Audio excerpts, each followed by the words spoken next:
principalmente pensando sempre nessas famílias. Não é na minha família, na família dos policiais, das centenas de milhares de policiais do Brasil. E eu sei o que é isso. 18 anos no serviço ativo na Polícia Militar. É o momento mais duro. E eu vi, coronel, o senhor entregando a bandeira nacional para o familiar.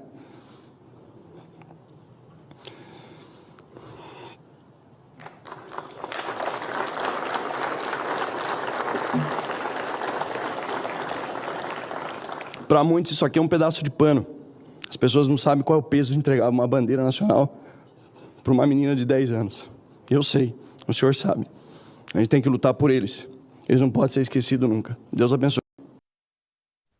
Eita, começou no blá blá blá aqui no Metrópolis, no X, no YouTube, em todas as redes sociais, no Spotify.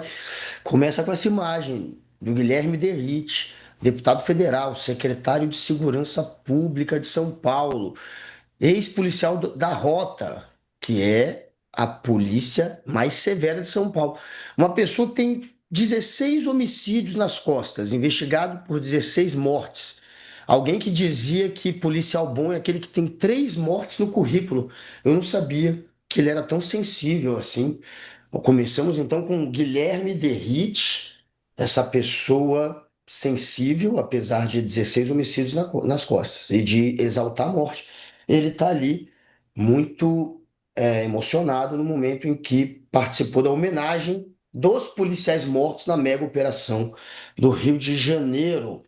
E conseguiu, na mesma frase, falar não só da morte dos policiais, chorar, quase chorar, porque não chegou realmente a descer uma lágrima, ele segurou pelo jeito a lágrima, ele conteve, mas quase chorou e conseguiu ainda citar a bandeira do Brasil e Deus, tudo junto. Foi o combo perfeito, a receita perfeita, tudo ali na mesma frase, embalada no momento do choro ou quase choro do Guilherme Derrite. Há pouco isso aconteceu na Câmara dos Deputados.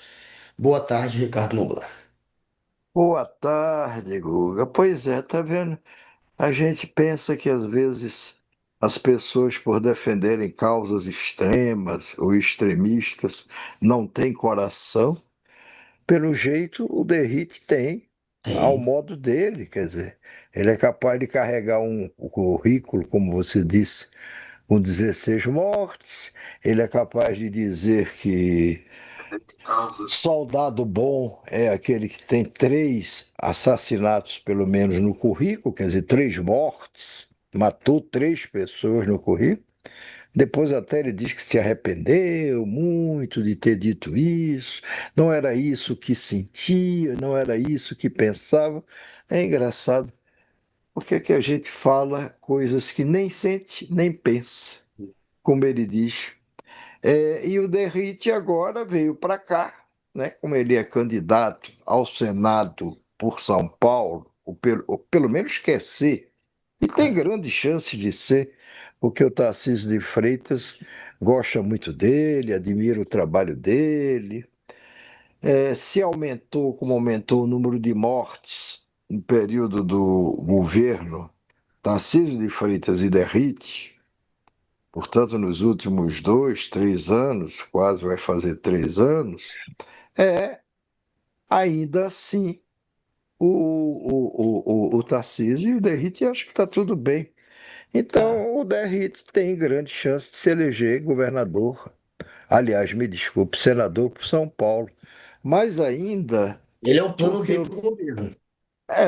aí é plano B para o governo, como você diz bem. Se for o caso, se realmente o Tarcísio se encher de coragem e se lançar candidato a presidente da República. Aliás, ontem não se sabe bem o que isso sinaliza, mas o Bolsonaro pediu a autorização do ministro Alexandre de Moraes para um encontro urgente, tem que ser rápido, rápido, rápido, com o Tarcísio, Foi. para receber o Tarcísio em sua casa aqui. Vai ter. Deve ser o receio de Bolsonaro logo de ser preso, ele precisa ter uma conversa com o Tarcísio. Ou será para dizer para Tarcísio, aguenta as pontas que eu vou te abençoar e você vai ser o candidato da direita à presidência da República? Ou é para dizer para o Tarcísio, olha, eu ainda vou pensar mais um pouco, Eu não sei se eu devo indicar um dos filhos, quer dizer, um dos filhos, né? Ele só tem um agora para indicar, que seria o Flávio Bolsonaro. Porque o Dudu Tarifaço está lá, não pode voltar. Se voltar, é preso. Vai ser julgado e condenado por obstrução da justiça, ou tentativa de obstrução da justiça, coação da justiça. No Carluxo, coitado, Carluxo nunca gostou desse negócio de política, vereador, porque o pai mandou ser. E agora, porque o pai mandou ser, ele está tentando ser candidato por Santa Catarina ao Senado. E está uma confusão lá em Santa Catarina no mundo político. O próprio governador Jorginho Melo, que é um bolsonarista de raiz, raiz, ali é raiz. Até porque Santa Catarina é um estado bolsonarista raiz. Até o Jorginho Melo está ali, com receio dessa intromissão do Carluxo lá na política de Santa Catarina, porque ele pensava uma chapa dele diferente, com aquela, como é o nome daquela deputada para Carol senadora? Detone. Hein? Carol Detone. Carol Detone para o Senado, com o Espiridião Amin, que já governou Santa Catarina mais de uma vez também para o Senado, e é senador, portanto quer renovar o seu mandato. E aí, de repente, o Bolsonaro, papai, diz: não, vai ser meu garoto aqui, o Carluxo. Porque aí, pelo menos em Santa Catarina, o Carluxo está lá, Floripa, aquela beleza de cidade, Pois as é. praias muito belas, Já já tem um irmão que rolou está tudo lá. lá, né? Que já está lá, que é o Jair Jair Renan, Renan tá lá. que virou vereador sem nunca ter posto, ter Virou feito curral política em eleitoral. Santa Catarina. Ele Está quer fazer virando. de Santa Catarina curral eleitoral do É, bolsonarismo. Agora é, emplaca uma, mais um. Só é uma que, boa. só uma informação sobre o encontro do Tarcísio com o Bolsonaro.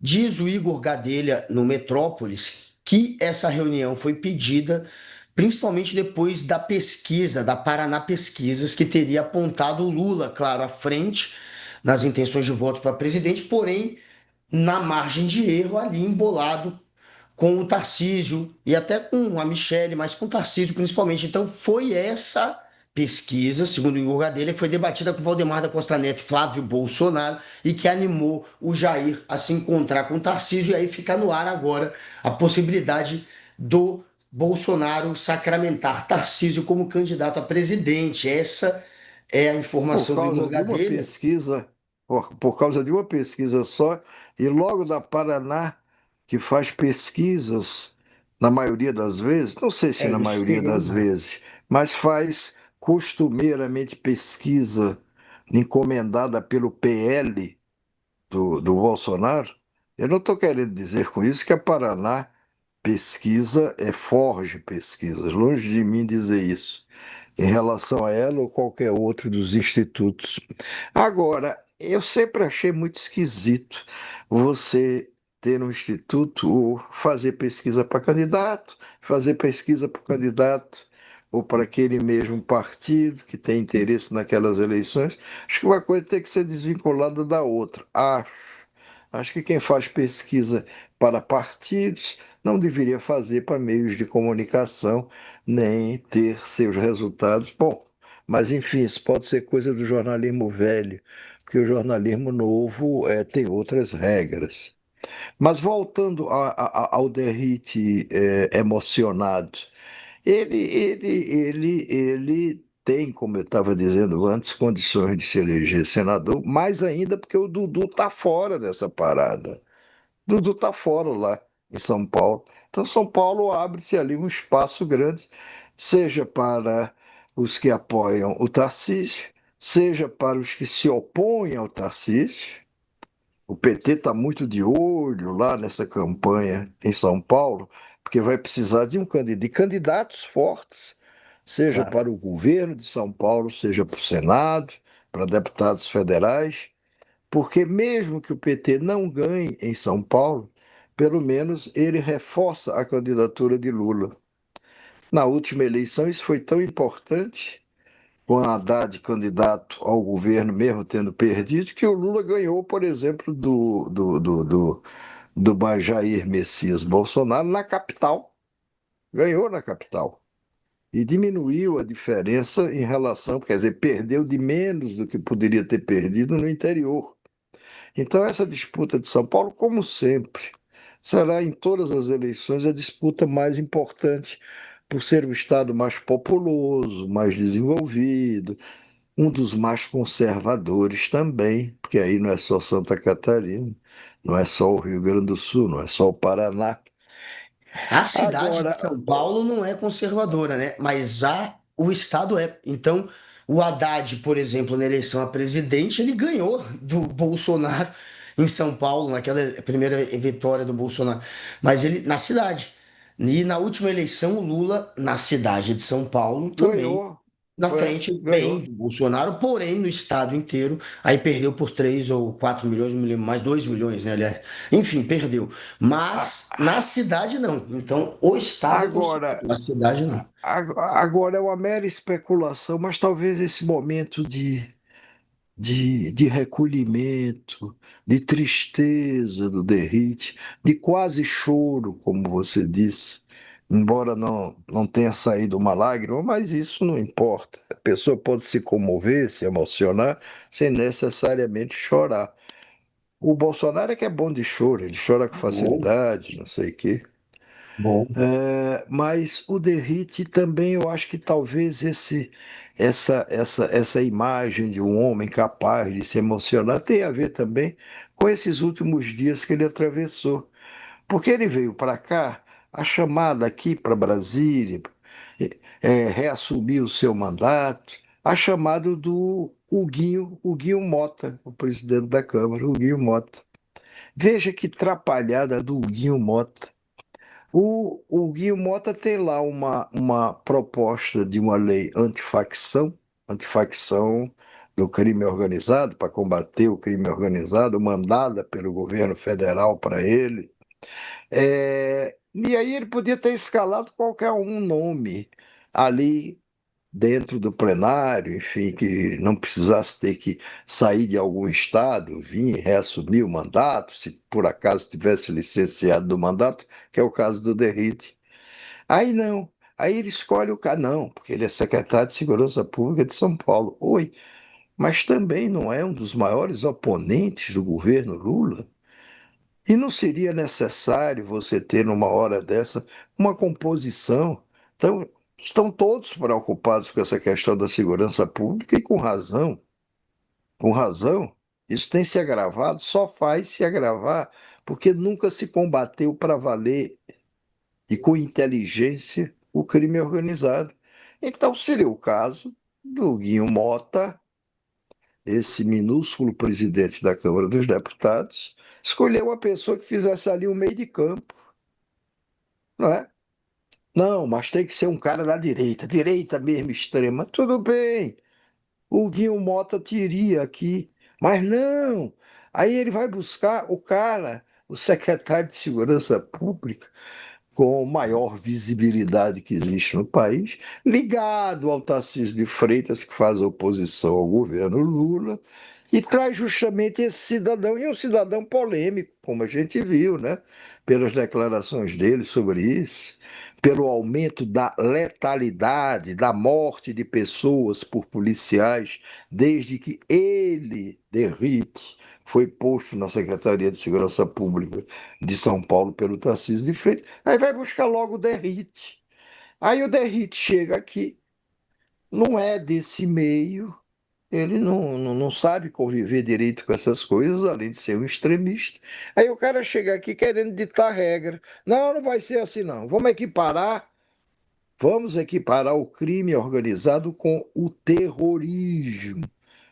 Embora o terrorismo tenha por objetivo, por um único fim, por um único propósito dele, derrubar regimes, enfraquecer regimes políticos, matar pessoas, claramente, para fazer isso. É o que a gente vê do terrorismo. Enquanto que o crime organizado, então, o objetivo dele é recolher dinheiro, é ficar cada vez mais rico.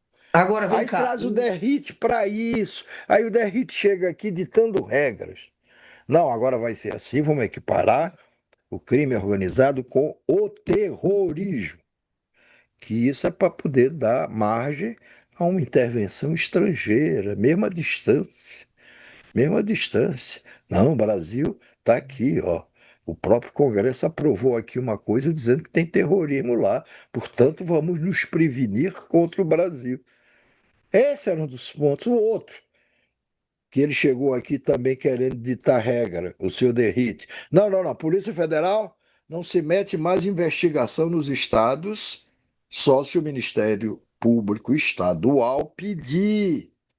Eventualmente, se o governador pedir. Fora isso, não se mete mais em investigação nos estados. Mas como não se meter? Está na Constituição o papel da Polícia Federal. Ela pode fazer isso com ou sem pedido de governos estaduais.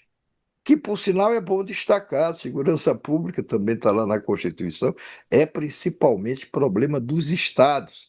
Mas não vai se resolver só com os estados, porque senão eles teriam resolvido ao longo desse tempo e não conseguiram resolver. Então, o governo federal é obrigado também a participar disso. Tem que levar isso em conta, tem que conferir a importância que esse problema tem. Mas aí o Derrite chega de não, Polícia Federal também não pode. E não pode mais isso, e não pode mais aquilo. E aí está levando está colhendo uma derrota grande. O próprio PL do Jair Bolsonaro, do Valdemar Costa Neto, está achando que caiu numa armadilha ao apoiar essa proposta tão radical do Derrite. O Derrite já teve que recuar 3 vezes nessa proposta dele. Dar o dito pelo não dito. O que está se mantendo da proposta dele até agora, que embora não tenha sido votada, a gente nunca sabe o que é que pode acontecer aí nesse Congresso tão cheio de pessoas de extrema direita, mas ele já recuou 3 vezes, saiu tirando tudo que pôs, opa, então tá, eu tiro isso, tiro aquilo outro. E o Huguinho Mota, que inventou essa opção Derrite, está aí, apanhando a doidada. No primeiro, segundo dia, nos 2 dias iniciais dessa ofensiva da extrema-direita para legislar sobre a segurança pública, e tem muito de proteção para os próprios parlamentares que são envolvidos com crime organizado, tem muitos ali, tem muitos. É, recuou de tudo e agora tá, não, mas só mas a pena vai ser super rigorosa. A pena deve ser rigorosa só, embora a gente saiba que o tamanho da pena não é capaz por si só de frear o crime organizado. A gente sabe disso. Tem grandes líderes do crime organizado presos e o crime organizado continua pintando e bordando. É, e aí o Mas um, Huguinho já não sabe se vai botar para votar hoje, vai ser amanhã, não, amanhã talvez não, talvez fique para a próxima semana, e perdeu. E o pior é o seguinte, é que essa extrema-direita que dominava e domina ainda muito as redes sociais, tem uma presença forte nas redes sociais, ela perdeu já essa batalha da comunicação nos 2 primeiros dias. Quando eu estou dizendo essa batalha, eu estou me referindo a essa questão do endurecimento de penas, desse rigor que, na verdade, tem todo o interesse por trás dele. Porque, claro, tirar a Polícia Federal das investigações, olha, seria ótimo para esses governadores estaduais. Seria bom, porque aí eles mesmos se autoprotegem, né? Eu me lembro do Cláudio Castro, governador do Rio de Janeiro, esse autor dessa matança que a imprensa adora chamar de mega operação, e não diz o que é que se foi, porque foi uma matança, foi um massacre, foi um assassinato em massa, se você quiser chamar. É, O Cláudio Castro, quando soube, ainda quando foi, meu Deus, no início do governo Lula, de quem ia ser o superintendente da Polícia Federal no Rio, quem é que ia ser o segundo homem em importância também na Polícia Federal do Rio. Ele teve aqui 3 vezes, em 3 ocasiões seguidas, para pedir, não, não bota esses aí, não, bota outros. Quer dizer, bota outros quais? Os outros seriam pessoas mais palatáveis, mais amigas ou próximas ou susceptíveis a pressões do Cláudio Castro. Por que é que ele vai pedir isso aqui? Veio, veio meio às escondidas, quer dizer, o governador não se esconde, mas enfim, não veio anunciando que o propósito dele era isso, escondeu que era esse o propósito, mas veio pedir, não, não, não, não, bota outros nomes, esses aí da Polícia Federal que vocês estão pensando em pôr, vai me criar problemas. Mas que se... Ué, que cria problema por quê? Cláudio Castro não tem nada a ver com crime organizado. Aliás, agora está se vendo que não, vazaram aí áudios. O Globo até publica hoje de chefes do crime organizado, ou líderes do Comando Vermelho no Rio de Janeiro, tentando negociar determinadas coisas com assessores do Cláudio de Castro, um subsecretário, um deputado, aquele, como é o nome daquele deputado? Não sei o que, Joias. É o TH Joias. TH Joias, Ele ligadíssimo interferiu ao Cláudio na Castro. nomeação de gente na segurança. O TH Joias tinha uma influência gigantesca no governo Cláudio Castro. E o TH Joias era simplesmente o vereador que mais conseguia armas para o Comando Vermelho. Ele era alguém que simplesmente armava o Comando Vermelho. Esse era o nível de violência e de integração dele ao crime organizado. E mesmo assim, influenciou bastante no governo do Cláudio Castro. Pois é. É, Pô, o Cláudio Castro tinha de... Antes de matar lá pessoas emboscadas numa mata, como foi no Complexo do Alemão e da Penha, e foram mortas 121 pessoas, entre criminosos do Comando Vermelho, suspeitos de participar do Comando Vermelho e eventualmente inocentes. 121 pessoas foram mortas de uma vez, num único dia, lá. É a maior matança da história desse país, feito por forças policiais, pelo menos nesse século. Uhum. Pelo menos nesse século. Aí, ao invés dele se preocupar com a infiltração do Comando Vermelho lá no gabinete, nas cercanias do gabinete dele, governador do Rio, ele, não, mas vamos lá matar, porque aí eu sou candidato ao Senado. Aliás, o Valdemar Costa Neto já está assegurando isso, né? Valdemar Costa Neto, presidente do PL, Valdemar, aquele que fala demais, aquele Pepita que de Ouro, Valdemar Pepita de Ouro. Acharam Pepita de Ouro. Valdemar Pepita de Ouro, É isso, acharam. Valdemar, que já teve hospedado na Papuda contra a Conhece. vontade dele, Conhece bem. que foi condenado lá no mensalão do PT, que era aquela Pois compra é. de votos, lá em 2005, 2002, 2003, 2004, Os para bolsonaristas que não o... estão nem aí mais para esse Hein? passado do Valdemar. O Valdemar agora é parte do time. Não é Sim, mais o mas bandido o, bom, é bandido morto, não. O Valdemar é o que eles querem anistia. Mas É, vai lá. pois o Valdemar, que lá de dentro da Papuda, negociava com os governos, negociou até com o governo Lula, governo Dilma, para indicar ministro, substituir ministro, tira ministro, bota ministro, de dentro da Papuda. O que mostra que a Papuda também não é essa coisa tão Claro, não um horrorosa como calabouço. agora. É, não é essa coisa tão horrorosa como está se tentando pintar hoje. Não que eu queira, na minha vida, passar pela Papuda. Acho que vocês ninguém de estavam juízo quer. falando da Ah, extrema-direita do Racha agora há pouco. ah. Tem um vídeo recente de uma hora atrás do Eduardo Bolsonaro tentando explicar que não há um racha na direita. Vocês querem Ah, assistir? não acho. Bota aí, o que você falou agora foi ao ar, Alice, porque eu nunca sei.